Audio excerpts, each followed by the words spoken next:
Hello, how are you doing? I'm very good, thank you. How are you?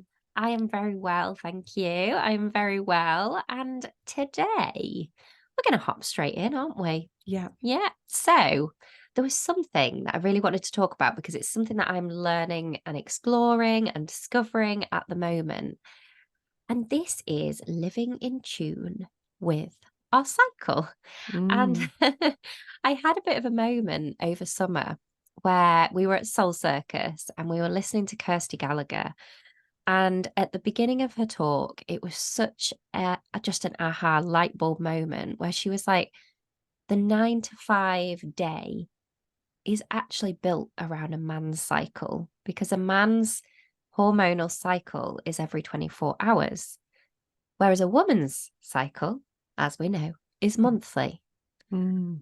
And literally, I was blown away by that because I thought just how much we try and cram so much into our days and I suppose fit ourselves into that 9 to 5, into, that way of life where actually the reality is we are, living on a cycle that is monthly and not daily. And it's really led me to explore my own cycle a little bit more. And again, I've had so many aha moments of like, I can see where my energy levels dip. I can see where maybe I'm a little bit more self-doubting or a bit more of a recluse, shall we say.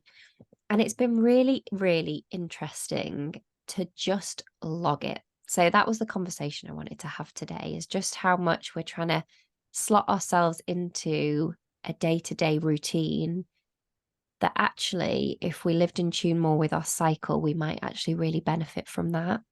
Mm. It's interesting, isn't it? And I know this was brought into our awareness earlier on in the year when we had an incredible masterclass from the wonderful Carrie Pawley. So she came into the membership for our guest monthly masterclass, and she educated on us living in line with our cycle, so cyclical Yeah. living. And it was absolutely ridiculous for me personally to think that never even considered Yeah. that as a Yeah. thing, as a concept prior to Carrie educating us on that. Now, Exactly. bearing in mind, I've obviously been, having these cycles for many years, and I'm Yeah. closer to the other end of the journey, starting the perimenopause and stuff.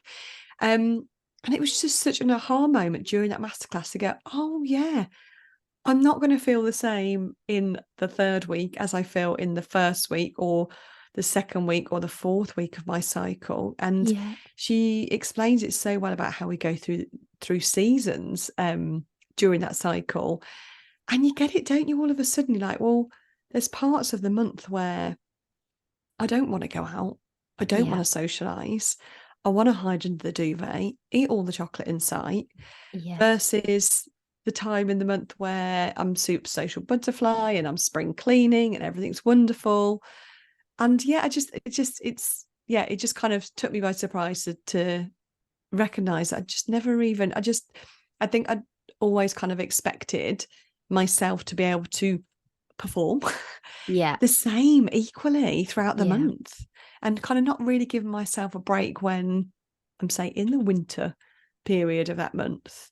Um, Absolutely. And that's, you just touched on it there in terms of the seasons, guys, for anyone who maybe hasn't looked into cyclical living yet. So obviously winter is the time. It's that time of the month where, possibly we're all different with this, but possibly we are feeling like we want to be inside and not kind of socializing. And, you just want to get cozy with a hot water bottle and just chill. Then we move through, obviously, into spring, don't we? After we've been through winter. And we're starting to emerge again and feel better, and that energy starts coming back. Summer can obviously be our absolutely, we are out, we are killing it, we are doing all the things, we are feeling good. Then autumn comes around, obviously preparing for winter. We're kind of maybe getting into that more kind of nesting yeah, almost. yeah. Yeah. Again, everyone is different, so this is why it's important to track it. But I think just even in knowing that we have these Mm, 4 seasons with every 30 days, we can almost sit back and go, okay, that's really interesting. Yeah. And like you say, rather than pushing ourselves to perform at this, probably as well quite unrealistic, we're quite, we set those Mm. standards high for ourselves, don't we, guys? Yeah. So expecting that of ourselves throughout all of those seasons, it's absolutely bonkers when you think about it, isn't it? Yeah. And I think what you've mentioned, Charlotte, about tracking it is so important because we all, as women, we're kind of in tune with how we're feeling, and we know we'll feel a certain way throughout the month, at certain periods of the month. But to really track it, like kind of really monitor it, I Yeah. think is a really, really great thing to do, because you can kind of almost not plan your diary religiously, but kind of look at, oh well, I'm going to be in this season, on these days, and possibly let's not book, all the social things in then. Or, I think Yeah. we've also experienced in terms of our work, what we do at Yeah. TAGC, like we're in some like foggy phases, and we're both kind of scratching our heads a little bit and going, what's going on? Like, what are Yeah. we doing? Then we're like, oh, this is what's going on. We're kind of maybe Yes. overlapping with where we're at in our cycles, and we're like, okay, so let's maybe not launch a challenge during autumn winters for us. Let's maybe look at spring summertime for doing those kind of things. Or if we wanted to record podcasts or stand on stages and talk, it's like, maybe let's do that, Yeah. when tracking our own personal cycles, Yeah. what works for us. So I think tracking is really important. It is. And like you say, we can't be too rigid because obviously some opportunities might come up that, Yeah. well, when we're midwinter, which happened to me, Yes. which was fine. But even that awareness meant that I could have that compassion for myself and that kindness. And it meant that I prepared a little bit more beforehand than in spring, summer. I might just get up there with full energy and, kind of just go for it. So even that awareness is key, isn't it? Because like you say, we can try and control our diaries a little bit, Mm. but some things we might not be able to. And for me, what really came up kind of in my autumn season this time was that I'm quite like nurture and winter as well, like nurturing in that phase. Like I was Mm. wanting to like nurture myself more. That's when obviously self-care could really ramp up a little bit. And I noticed that especially at home, I was trying to push myself to do all the things that I normally do and have everything, get the washing done and Mm. all these different things. And actually, what I was really craving to do was to just sit and have a cuddle with the girls. Mm. And I didn't really want to, be the mum that was adventurous and going out and doing all these things in those moments. But what I really wanted to do was just sit and chill and be there Mm. in that way. And that, with that awareness, was just really key for me because I was kind of, it came up because I was pushing myself, stood there doing washing, trying to do all these things. And I was like, when you're just fighting against how you're feeling, Yeah. like that's not how it should be. So for me, that was a learning because I didn't quite get it right this time, which is okay, by the way. Yeah. Absolutely. But what I have done with that awareness is I've learned and I've gone, do you know what? When I'm in autumn next time, I'm going to know that. So I'm going to do a Mm. little bit better. I'm going to be like, that's my cuddly phase. Let's get on the sofa. Let's watch a film.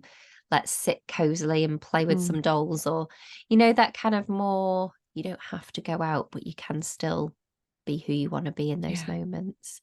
And that's really important. What you just highlighted is that, yeah, we might not really be able to run our diaries by it, and opportunities will come up when we're in winter, and Yeah. there's things that we can't control, and we can't live by that, to so rigidly. Yeah. What you've said is really important on the awareness, but just having the awareness of that and going, oh, okay, this is Yeah. why I'm feeling like this, or okay, I've got this coming up, and I know through tracking and historically I might not be feeling my shiniest, but what can I do to support myself during that time? Like you said, Mm-hmm. you prepared possibly further ahead than you would have if you were kind of leaping into it in spring or summer.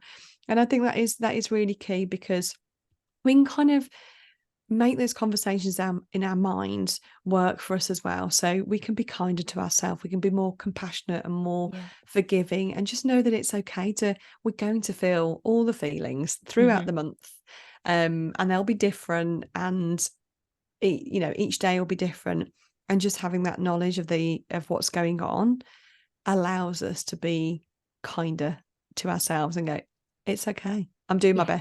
my best is enough always, Yeah. and just leaning into that. So I think, yeah, knowledge is power in this one. I really, really feel it is, because Yeah. it allows you to just get to know yourself better on a deeper level, and just be really in tune with what's going on, Yeah. physically in your body and in your mind, and how it's making you feel, and then you can just act accordingly on that. And it's okay. Like it's okay. I know when Carrie did educate us, I was like, how are we not teaching this in I schools? Because, know. as Yeah. young ladies, when we begin on this journey, I remember, like, back in my teens, thinking, like, what's wrong with me?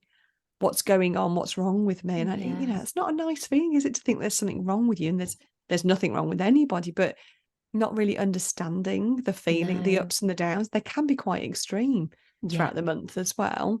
So I think, yeah, tracking and having the awareness, is a really, really great step forward. Yeah. And it is, it's mind blowing, really, isn't it? Because I had no knowledge either. Mm, Like, it was kind of a quick conversation. I knew that my mum was there. I could go and talk to her. Like, I knew that she was, but it just wasn't talked about, was it? mm, And it was just a hide it away thing. mm, And that's meant that we've not built any kind of awareness around it, or definitely not shown us any, ourselves any kindness or mm. compassion around it, because yeah, it's just like hide it away and pretend it's not Yeah, happening, isn't it? yeah. And I think being more, we can be more lenient with ourselves. Like, just go back to the expectations again. I know, Yeah. if I'm in winter, I'm really clumsy. Like, I'm really Yeah. scatty, and I'm really clumsy. And Mark will look at me sometimes as if you go, "Who are you? This is a completely different person." Yeah. So that's it. I'm like, I know, I know. I'm like, just Yeah. things are flying everywhere in the kitchen. I'm like, it's just taking that breath, isn't it, and going, right, this is okay. Like, just kind of, perhaps I do need to slow down in these moments, and yeah, it's been a bit more lenient, and just not trying to meet those kind of expectations that we might be able to achieve during different periods of the Yeah. month. That's all. So it just And always this, comes back to kindness and compassion for ourselves, doesn't it? it does. And I think making decisions is a really good example, Oh, actually, to kind of yes. highlight Yes. this, because in spring and summer, decision making is a little bit easier. And, Mm, we maybe like can kind of identify, because I feel definitely foggy in autumn and winter. Like, I've noticed that my brain is, like we say, foggy, and just, oh, that is not a time for decision making for me. And it's also not a time to push a decision. And I think yeah. maybe you need a little bit more time in those moments. But yet, spring and summer, like, you're ready. Yeah. You're feeling ready to do those kind of things, and you can make a decision, you can own it, and you can move through it. Whereas, yeah, that is not the case for me in autumn and winter. I'm like faffing about, but Mm, also it's good to give yourself that little bit more time. And I always remember my dad used to say this with decisions. He's like, if you're trying to push something, just go to bed, and tomorrow is yeah. always a new day. He's like, just take a break. Hmm. Tomorrow is always a new day. So I think Hmm. that always runs through my mind as well. Yeah. That You sleep on it. That's it. yeah, Yeah. yeah, definitely grab that energy where you can, and yeah, just get to, and it's just getting to know ourselves again, Hmm. and isn't it, this whole journey? I feel like it has just been building a relationship with myself, getting to Hmm. know myself, understanding myself, giving myself what I need, so that then we can live a life that feels so in line with who we are, how we're feeling, and what we want. And this is, like we say, we obviously did that incredible masterclass back in, might have been March time, I Mm, think. yeah. And this is the thing with this work as well, guys. Like, I learned that knowledge then, but I'm only now kind of going, right, I'm ready to put this into practice. And that also is okay. Um, so yeah, it's all a journey, and we all do it at different points in time. But what we are going to do, guys, because we are obviously doing this ourselves at the moment, is we've got an amazing free, I would say, Resource. This is where she resource. goes American on Yeah. us. Which is basically a circle where you can just track how you're feeling. And Yeah. I'm halfway through mine at the moment. And really get to know yourself and your cycle that little bit better. Yeah. So we're going to put the link, drop the link for that free resource In uh, in the the show show notes, notes. yeah. And it's Yeah. a really simple tracker. It's like literally one page, one sheet of Yes. A4 for the whole 30 days of the cycle. And they've made it so Yeah. simple for you to just within a minute, you can just track how you're feeling each day. But Yeah. you can use that to see your patterns, Yes. which is your knowledge, which is going to really, really help and really support you Yeah. massively. So encourage you to get that downloaded and get tracking, Yeah. and let us know. You know, we love to Yeah. talk. We know we love to hear how you're getting on. So just share with us your journey as you go through this and as you track, and see what comes Yes. up for you. Definitely. Definitely. And we have got that masterclass as well. So, guys, if you ever want to join us in the membership, you have access to all of our previous masterclasses. And we have built one hell of a hub full of self development goodness to keep you going. So, check out the membership as well. We'll drop that into the show notes. And we would just love to welcome you into the community whenever that time is for you. So, sending so much love, build that awareness, be kind to yourself, and we will speak to you very, very soon. I'll speak to you soon, guys. Take care. Bye. Bye.